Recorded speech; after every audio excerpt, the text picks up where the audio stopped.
Nintendo's 2023 has the potential to be one of the Switch's strongest years yet, even with it swooping in after the incredible year of 2022. But what announcements and releases could we see? That's what I'll be trying to predict in today's video. Hello everyone and welcome to the video. It's that festive time of year again and I have another batch of fresh, yearly predictions for you all. But before we get started, if this is the sort of content you enjoy, please consider liking the video and subscribing so you don't miss any more of it from myself in the future. I will go through the year month by month and try to predict what's going to happen based on rumors, leaks, and gut feelings. So, as always, please make sure you take everything I say as the unchallengeable truth. January. The month will begin with an unhealthy serving of leaks and rumors like most Januaries usually do in the Nintendo space, but this time we will actually get ones for a new 3D Mario game, and it will all sound pretty plausible considering the Mario movie is releasing this year. By this point, the Switch Pro and Next Gen rumors and leaks will be going even more crazy than they already are as the Switch is entering its final few years. But nothing official will come of it for the remainder of this year. I honestly still think the Switch has at least another year in it, and it won't be until late 2023 at the earliest before we start to hear some solid rumors on the next home console. Later in the month, Fire Emblem Engage will release to large critical acclaim, and it will be thoroughly enjoyed by Fire Emblem fans who managed to get over the art style long enough to actually play the game. The Pokemon Company will hold a presentation this month where they'll of course go over the regular random mobile game updates, but it will finish off with the announcement of DLC for Scarlet and Violet, which many have been very much hoping for. I wish I could come up with a concept for this, but I still haven't played Scarlet and Violet yet, so I have no idea what it could be about. Alas, it shall release in two waves and be given a release date of April 14th and December 8th, 2023 respectively. February. Near the end of this month, we will get the regular February Nintendo Direct, and it will open with another trailer for Bayonetta Origins, Cereza and the Lost Demon. Then we'll get a trailer for Wave 3 of the Xenoblade Chronicles 3 DLC, which will be slated for April 7th, 2023. The middle of the Direct will see the glorious return of a long-neglected series, Punch-Out!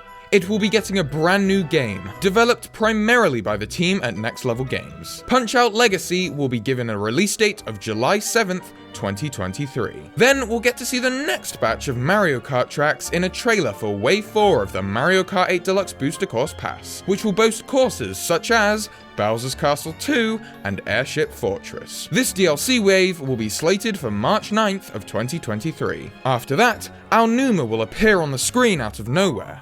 He'll quickly tell us that we aren't going to see The Legend of Zelda Tears of the Kingdom here, but he has something else to announce. A short animatic will then play, which will announce a direct for the game coming in the middle of next month. And then he'll tell us to stay tuned before promptly teleporting out of there. During this direct, we'll also see a full proper teaser for Pikmin 4 with gameplay and a vague release date of winter of 2023. The direct will then end with a One Last Thing trailer, showcasing the long-awaited return of mainline Mario. But to the dismay of many, this will be for a new entry in the 2D Mario series. It shall henceforth be known as Super Mario Wyrmwind, a game which promises a renewed visual style, which takes the Van Gogh art style from Super Mario Bros. U much further, and blends it with a plasticky paper sort of look for the characters and enemies. The trailer will boast a huge, seamlessly interconnected world, packed full of vast areas, such as deserted mushroom islands, colourful desert lands with candy cane trees and chocolate cake waterfalls, and places such as sprawling jungles. The trailer will end with Mario and the gang jumping into a portal to some other mysterious dimension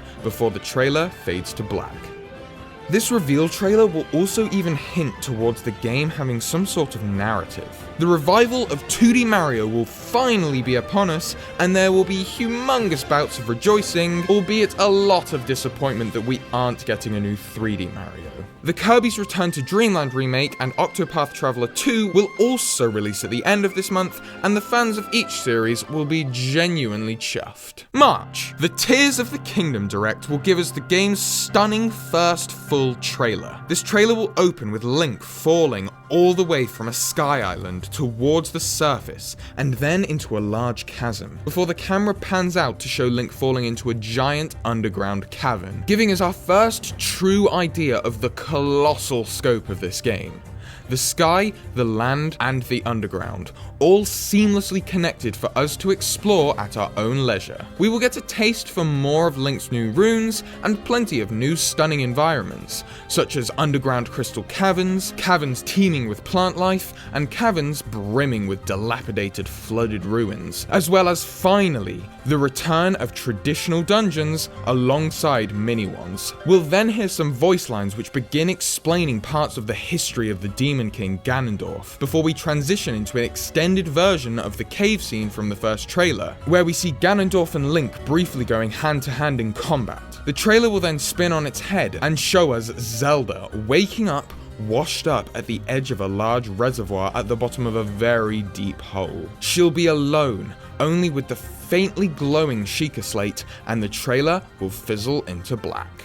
The Direct itself will go into more detail on the new and revised returning mechanics, as well as the new environments that the trailer at the start featured. The Direct itself will end with the announcement of DLC being in the works for the game, the first wave of which coming in August of this year, and the final wave promising a new story scenario coming in 2024. They'll also show us a collector's edition for the game, which will be available from all good retailers, or so help me. The Legend of Zelda Tears of the Kingdom will release on the 12th of May, 2023.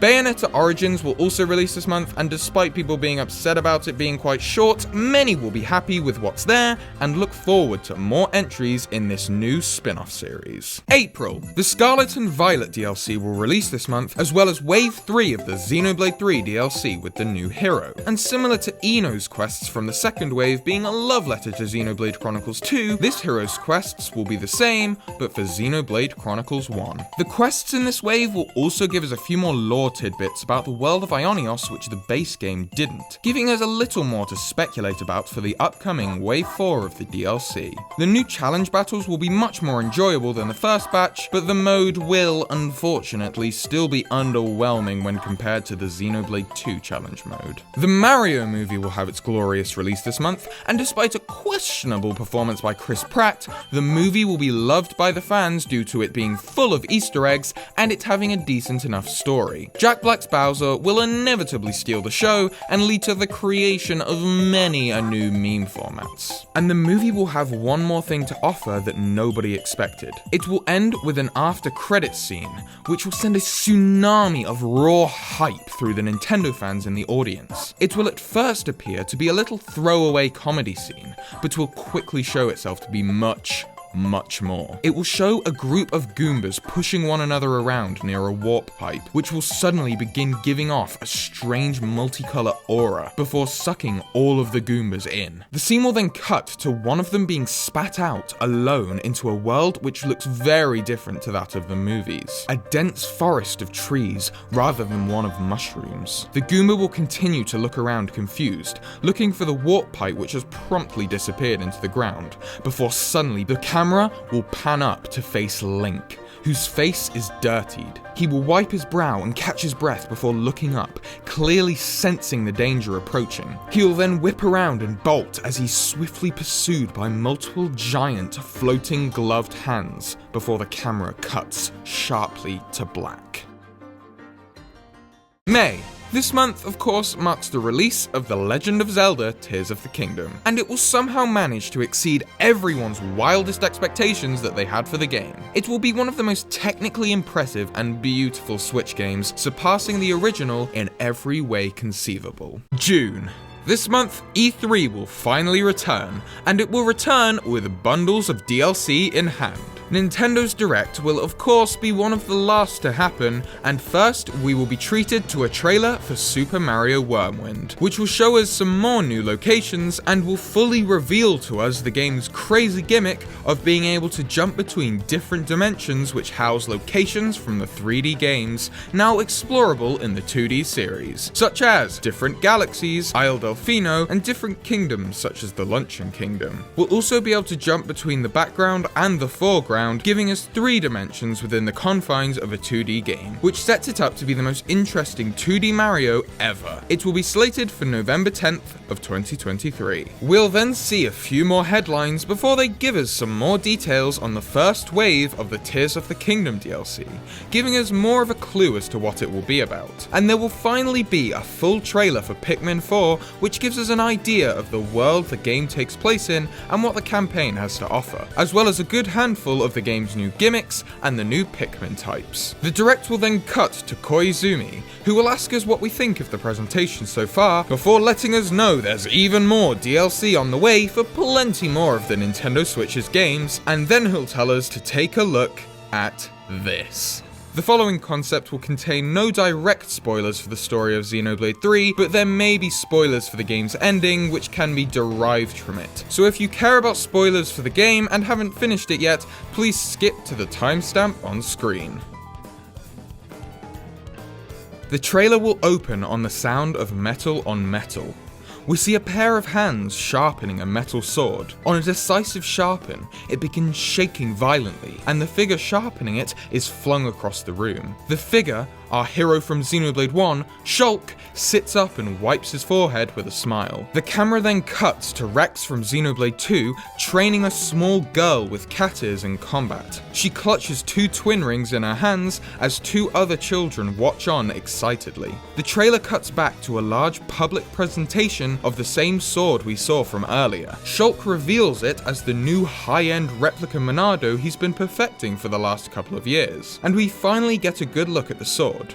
The sword we know to be the Lucky 7 from Xenoblade 3. And then, suddenly, purple gateways begin opening all around and sucking things in and spitting things out. A foggy monster drops onto the presentation stage. Shulk summons his replica Monado and Dunban runs in from the wings. They both jump in the air and swing at it, but the monster casts both of them aside effortlessly and smashes the table presenting the sword. Chaos ensues. We cut to the back of a man with black hair and a ponytail unconscious on the floor, as screams and the sound of flames echo through the area. The man slowly gets up with a grunt before spotting something shiny by the steps of the presentation stage. He dashes on instinct towards the sword and picks it up timidly. It pans round and we see the face of a familiar hero, Noah, whose face screws into an expression of determination. The camera cuts to black as we hear him utter threateningly, "Now it's my turn." Triumphant music begins playing as the shot cuts to him and different characters running across beautiful yet distorted environments. Black fog is swilling about and gateways are opening and bringing things in from other worlds. The trailer will end on a title reveal: Xenoblade Chronicles 3: The Wisps of Origin, and it will be slated for the 16th of December 2023. This announcement trailer will mean very little to most viewers, but the Xenoblade fans will be going absolutely insane with excitement. After a few more headlines, we will see Miyamoto appear on screen, who thanks everyone for going to see the Mario movie, and he'll be dead chuffed with the positive reception it had. He'll then go on to confirm that they are in fact working with Illumination to make a Legend of Zelda movie, which they say we can expect around 2024, as well as a Super Smash Bros. Movie coming in 2028. Then, out of nowhere, another beloved developer will appear, Mr. Masahiro Sakurai, sending us all into a flurry of confusion. What could the legendary director of Smash Bros. Be doing here? He'll give us a cheeky grin and then announce he's been working in cahoots with Bandai Namco on a project, which he is very happy to present: a HD remake of Kid Icarus Uprising from the 3DS, which will be slated for October 27th, 2023. We'll then get the announcement of even more DLC, and first it'll be a trailer for Wave 5 of the Mario Kart 8 Deluxe Booster Course Pass, which will include a summary trio of Delfino Square, Wario's Galleon, and Koopa Cape, and be slated for July 6th of 2023. After that, we'll get a trailer for the final wave of the Fire Emblem DLC, which will include the new story scenario, which will show a lot of potential to most fans, who will say that more of Engage can't be anything but a good thing. The E3 Direct will then close on a One Last Thing trailer, as they always do. But this time, it will finally feature the long-awaited return of a character we haven't seen get his own game in over 8 years, Donkey Kong. He'll be returning in style with a brand new 3D entry in the series, which looks like it takes everything good from the country games and blends it with a beautiful open 3D world. Donkey Kong's Jungle Odyssey will be given a vague release window of 2024, and the curtains will draw to a close on yet another incredible E3. July. This month will see the release of Wave 5 of the Mario Kart 8 DLC, as well as Punch-Out Legacy, which will sell very well and give us hope for the return of many of Nintendo's other neglected franchises. August. This month we will receive sad news that Pikmin 4 has been delayed to spring of 2024. It will be the announcement people expected due to the relative stinginess on new information being released about the game. But on the brighter side, the first wave of Tears of the Kingdom DLC will release this month. September.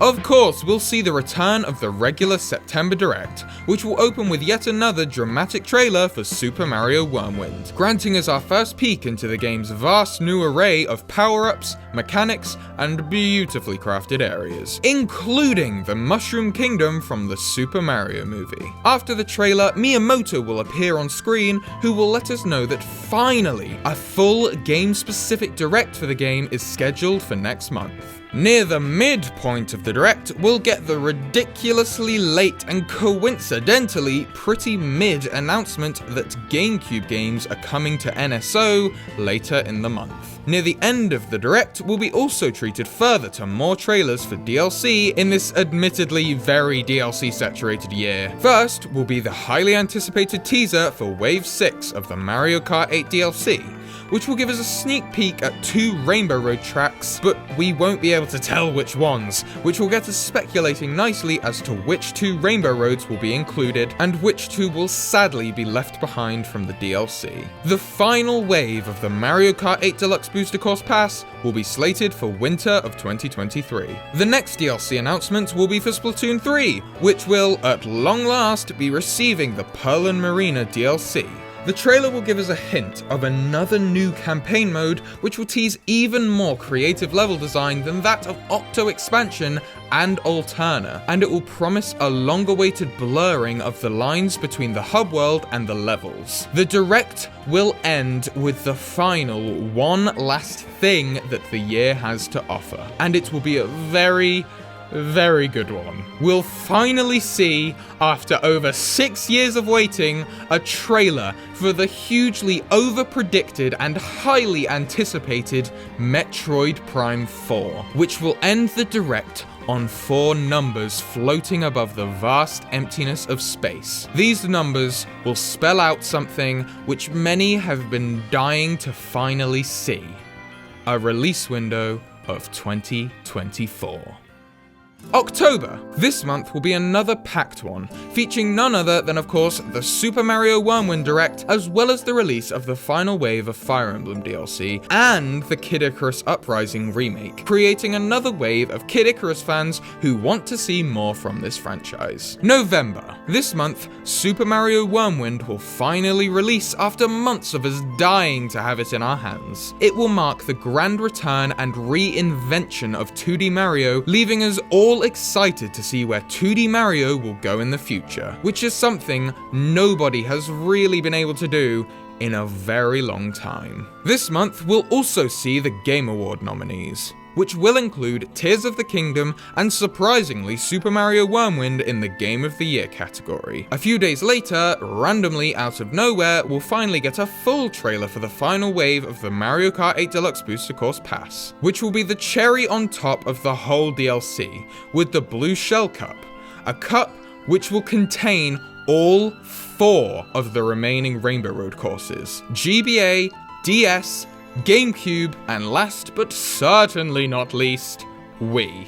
It will be an absolutely hilarious reveal which will instill hype and fear within all Mario Kart fans, closing out the DLC in a fashion most grand. The DLC will be slated for December 22nd. December, the second wave of Scarlet and Violet DLC will of course drop at the start of the month, and then everyone's favourite event, the Game Awards, will happen. And after 6 years, there will again be much rejoicing among Nintendo fans as The Legend of Zelda Tears of the Kingdom wins Game of the Year. Of course, we'll then see the Xenoblade 3 DLC released this month, and it'll be a spectacular epilogue story which wraps up the entire Klaus saga in a nice, neat, fanservice-y bow, and sets up the franchise nicely for its next arc, beginning in Xenoblade Chronicles 4, as well as giving Nintendo's 2023 a very hyped send-off, leaving us to look forward to their 2024. And there I conclude my predictions for Nintendo's 2023. But wait,